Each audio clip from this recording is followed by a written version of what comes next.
మహాభారత యుద్ధము అయిన తరువాత కొన్ని కోట్ల మంది చనిపోయినారు, మగవాళ్ళు చనిపోయారు యుద్ధంలో. మరి మిగిలిన వాళ్ళు మిగిలిపోయారు కదా ప్రజల్లో, గ్రామాలు పట్టణాల్లో మిగిలిన ప్రజలు ఉన్నారు. తర్వాత ఈ చనిపోయిన వాళ్ళ కుటుంబాలు అవన్నీ ఉన్నాయి. మరి వాళ్ళు ఏం చేశారు? వాళ్ళు ఈ దేశాన్ని వదిలి మిగతా ప్రాంతాలకు వలసలు వెళ్ళారు. అట్లాగా పశ్చిమంకి వెళ్ళినటువంటి వాళ్ళు, అట్లా యూదులు వెళ్ళారు అని మన యాదవులు వెళ్ళారు. కృష్ణుడి మరణం తర్వాత యాదవులు గుజరాత్ ప్రాంతం నుంచి ఇంకా పశ్చిమానికి వెళ్ళారు.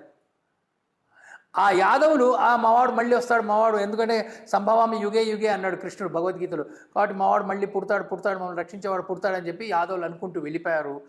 అట్లా వెళ్ళినటువంటి యాదవులే ఇజ్రాయెల్లోని యూదులు అని మనం భావించాల్సి వస్తుంది. ఇది నంబర్ 1. నంబర్ 2, ఇంకా అవతలకు వెళ్ళినటువంటి వాళ్ళు యూదులు ఇంకా అవతలకు వెళ్ళి, అయితే అప్పటికే ఈజిప్ట్ మీద భారతీయ ప్రభావం ఉండి ఉండాలి.